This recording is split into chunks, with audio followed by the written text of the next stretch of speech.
Hello again, racing fans. Welcome to A Sure Thing. Good to have you along for the preview of racing on Sunday here in Cape Town. We're racing out at the beautiful country course of Hollywoodbets Durbanville, where we have an 8-race program for the afternoon. The first gets underway at 12:50.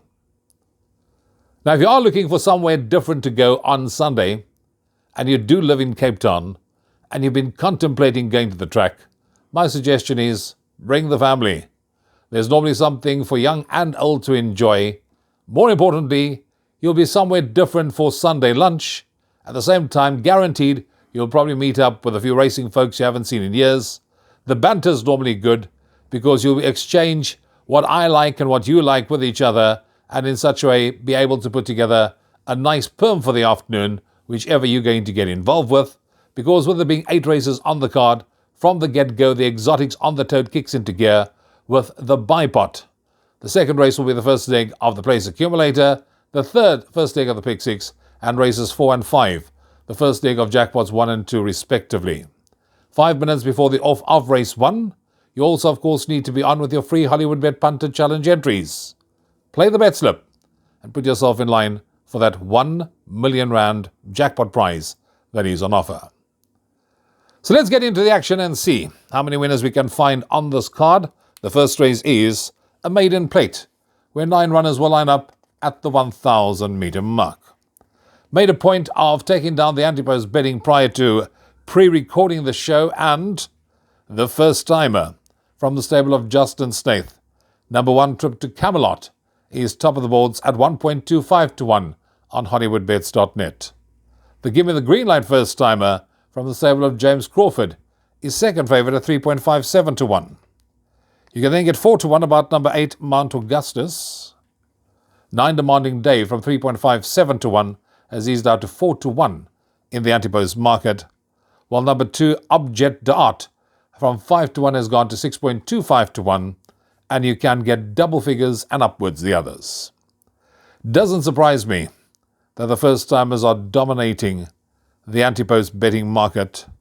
1 Trip to Camelot, racing in the silks of Drakenstein Stud, bred at Drakenstein Stud, the half-brother to King Pelez and Legend of Arthur, costs 5.25 million rand as a yearling, so this all certainly must be showing something back home, and definitely one you need to keep an eye on.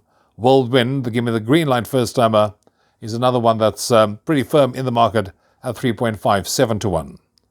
Am I ever going to go with the tried and tested, a horse that's already had a run under the belt?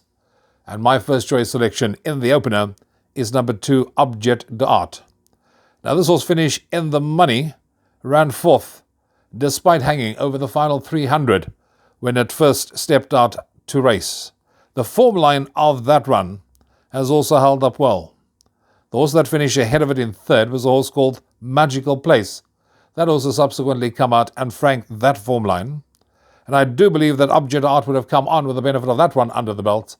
And with any amount of natural improvement to come, he will certainly be involved in the finish. I'm going 2 Objet d'Art to win it, ahead of 1 Trip to Camelot, 9 Demanding Dave, and 4 World Wind. Race 2, first leg of the place accumulator. Now you need to be on by 13.25. A small field of just 6 runners to contest this middle stakes, a race for fillies and mares, field and more, over 1,400 metres. 2.27 to 1 each of 2. 4 Swayitek, 6 Kamchatka, they both at 2.27 to 1. 1 Goodness Gracious Me at 2.86 to 1. 3.57 to 1 number 2, My Only Weakness, and 5.56 to 1 and upwards the others. They priced up pretty much on top of each other, with joint favourites here in this race. And if you look at the last time these two met, which was last time out, there was a head separating. Number 4 Swayitek won it, and number 6 Kamchatka, who settled for second. Kamchatka, I thought, was very unlucky not to have made it back-to-back wins. However, this time round, for that head beating last time out, Kamchatka is a kilo and a half better off at the weights, and to me, that should be more than enough to turn the tables.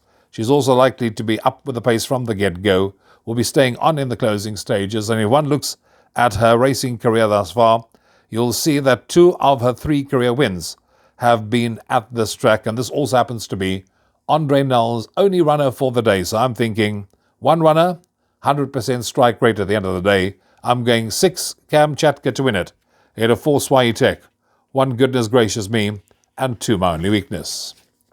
Third race, first leg of the Pick 6. You need to be on by 2 o'clock. It's an open maiden where 11 runners will line up at the 1600 metre mark, and I'm looking no further than the odds-on favourite here, number 11, Red Wave. She set the pace last time out when finishing second. She found 1 too good on the day. That was at Hollywoodbets Kenilworth over 1500 metres. Must tell you, I like the way that this horse is coming along, improving and getting closer with each and every run. Definitely would have come on with the benefit of that last run, having come back from a bit of a break. Gavin Lorena now gets the ride, and I do think will use the early gate speed to get to the front, cross, and then dictate matters from the front. And from the front, I do think that Red Wave will be a tough nut to crack, will be saying, come and catch me if you can, in the run down to the wire. Also, second run after rest, so it should strip a whole lot fitter. So I'm going 11 Red Wave to win race number 3.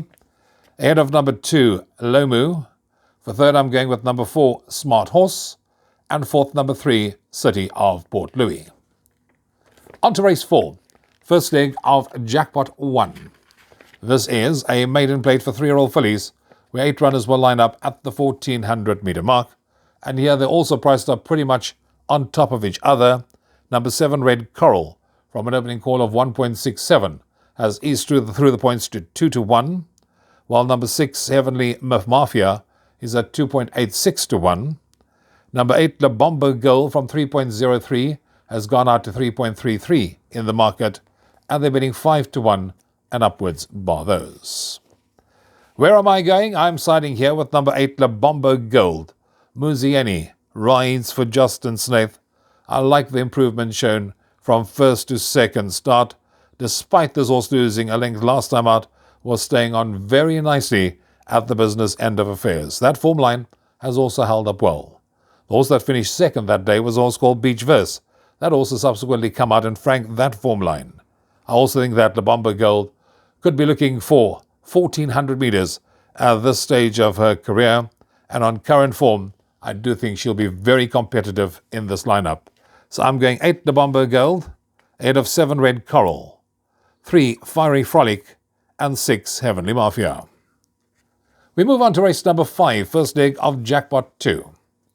This is a maiden plate for fillies, where 9 runners will line up at the 1400 metre mark, and I'm looking no further than the favourite, number 2 Mighty Mary, who's priced up at 1.82-1 in the Antipose market. Vaughan Marshall, boy oh boy is that stable in a rich vein of form, and Craig Zaki, who's also riding at the top of his game.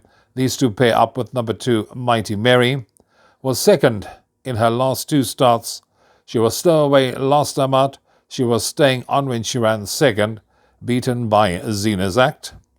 I also think now, with Craig Zaki on board, he will give her all the necessary assistance from the saddle, and I believe also that she's a filly that's still on the up with a lot more to come, so I'm going to side with her to win race 5, 2 Mighty Mary, ahead of 4 Beautiful 1 Clouds Clearing, and 8 Love Her Madly.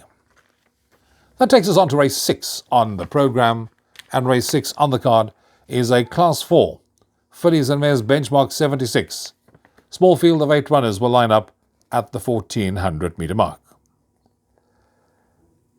Here, number 5, Wishlist, is at 0.83-1 in the Antipose market, and I'm looking no further than the short price favourite on the day. I do think that she's a filly that looks above average, especially if you take her current form into account. She finished second, got beaten, what was that, ahead by Viva La Vida last time out, but she could have won that race as she was held up at a crucial stage at the 200. She couldn't get a clear run, she was held up, but for that, I do think she would have probably gotten her nose down in front where it matters most. She's a filly that's still improving, and I do think she will take a power of beating in this field. So I'm going 5 Wishlist, ahead of 2 Stormwatch, 6 Diamond Bomber, and 4 Rahaba. Penultimate race 7 on the programme is a C Stakes, merit rated 83 and below. 10 runners will line up at the 2400 metre mark. Here number 4 Heliotrope is at 2.86 to 1. You can get 4 to 1 about number 7 Jetta 1 from an opening call of 5 to 1. 4.55 number 3 To the Moon and Back. And you can get 5 to 1 and upwards bar those. This is probably one of those races where a case can be made for quite a few of them, and you're probably going to have to play this race with a bit of cover to safely get you to the last race on the programme. But the last race itself also doesn't get any easier than this. So I'm going to be siding with number 4 Heliotrope. This horse ran second last time out. Been very consistent of late, I must say. Was stowaway last time out and was staying on when second behind To a Penny. That was over 1950 metres. Now steps up to 2400 for the first time. But if one looks at Heliotrope's form, you'll see over 2200 has finished second and third respectively previously when trying the further trip.